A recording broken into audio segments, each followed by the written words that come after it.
just adjust my.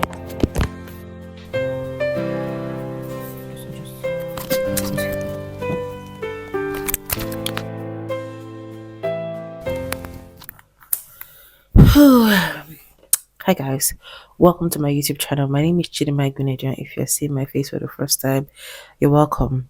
This feels very strange to me because I haven't sat down to do a video in a very long time. This video was not planned. I just woke up in the morning, or I woke up this morning and I said I was going to come on here and film a video for TikTok, and then somehow I just got inspired to do a video for YouTube. I think I'll just pin this to my shirt so that I can feel free to see what I need to say. I hope the sound is still connected and I hope you all can hear me clearly. Okay, what's been going on? What's been going on with me? I can't remember what I said in my last video because this video was not planned. So I don't remember what I last discussed, but I think I did a video talking about all the jobs that I've done in the UK and how they panned out. So I moved to the UK in 2022 with my husband on a student visa, and when we moved it was of course a lot of uncertainty. We sold everything we had and we came here to the UK on a student visa. School was tough, not in terms of the academics and grades, and I think for grades I did okay, I did fine, and that was not a problem. I struggled when it came to jobs. You know how when you first come, you're struggling to find a job, you're restricted to working 20 hours. We struggle to find accommodation. All of those stories, you can find them here on my channel. You can see them, what our struggles were and how we eventually found our balance.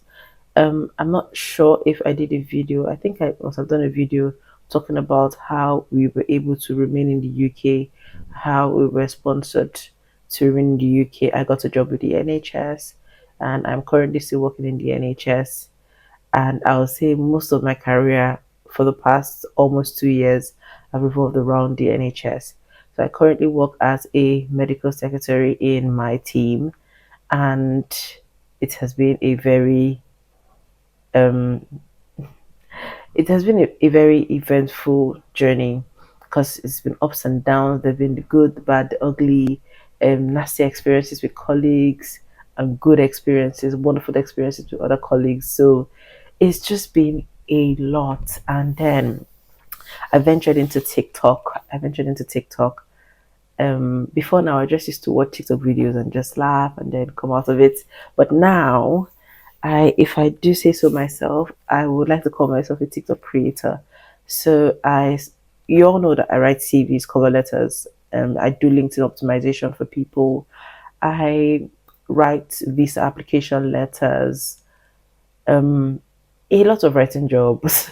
I do a lot of writing jobs. I write scholarship essays, chevening essays, um, dental applications for the US.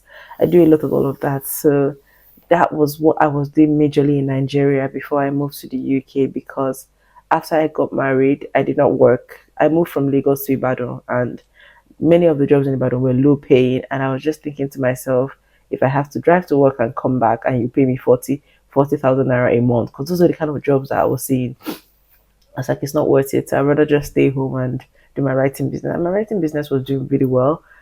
I used to have a lot of clients at the time. I still have a lot of clients, but because it was my full-time job at the time, I was devoting a lot of time to advertisement. Is it advertisement or advertisement? I know one is American and one is British, but let's just leave it as advertisement. So I was dedicating lots of time to advertisement, and lots of clients were coming.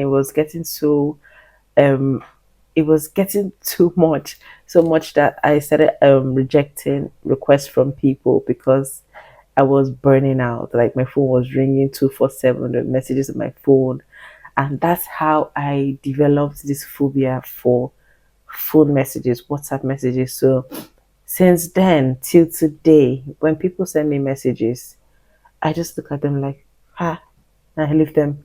So I associate my phone with work, which scares me a lot. Like, it's just people breathing down my neck.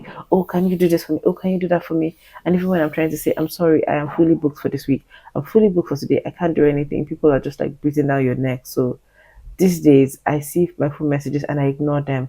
Not because I'm trying to be wicked, mean, or anything, but that's just how I deal with the stress. So if you've sent me a message and I have not responded, I'm not trying to be rude. It's just my anxiety getting the best part of me. Okay, so I digress. What was I talking about before I got to this writing jobs? Yeah, so writing jobs. When I moved to the UK, before I got like a good paying job, I was still doing my writing business. But you know, when most of your clients are from Nigeria and you now live in the UK, and by the time you convert, take for example, if you do a writing job for someone and they pay you like, let's say 50, 100,000, and you convert it to pounds, it's like, it's almost like they've not paid you anything. So I had to start focusing on ways to get UK customers, paying UK customers. I started thinking about the kind of service that I would offer them that would um that will make them pay, because applying for jobs in the UK is pretty straightforward. Here it's not by who you know and who you do not know. It's a case of just apply for the job. If you're qualified, if you have a strong application, they call you for an interview. So I started thinking, where can I be a middleman? How can I be a middleman between the recruiter and the person that wants the job, the applicant? I started thinking about the kind of job applications that people struggle with. And then I thought about it, NHS jobs. NHS jobs, like I've seen a lot of people that would say, I really want to work with the NHS, but the problem is the application is too scary, it's too detailed, it's too this, it's too that. And I'm like, that difficult task that you're running away from, that's what I will help you with. So I started doing NHS applications for people. I would get their information, guide them through how to do NHS applications.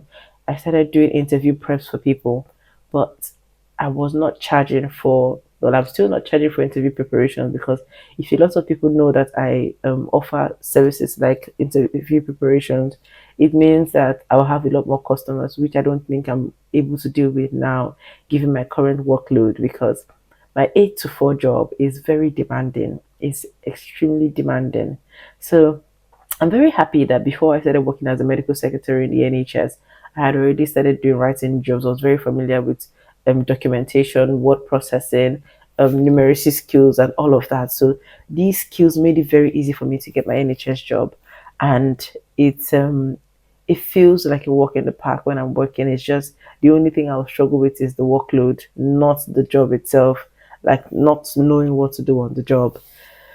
So yeah, got sponsored in the NHS. I've been working in that role for almost 2 years now.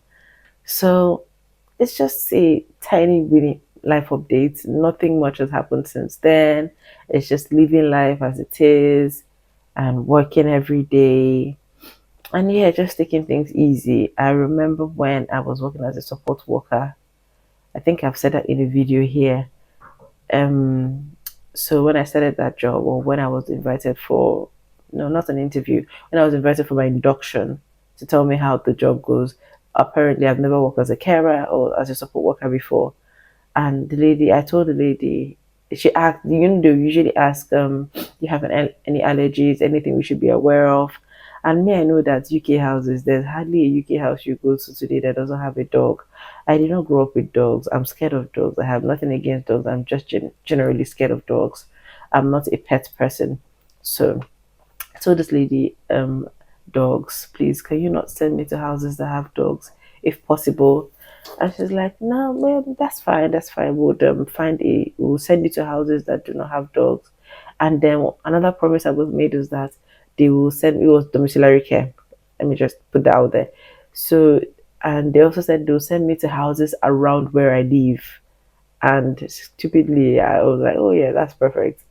What? No, they were sending me to far places, like extremely far places, and they were sending me to houses that have dogs. In fact, the very first house that the very first door I knocked on, it was the dog that greeted me. The dog jumped on me.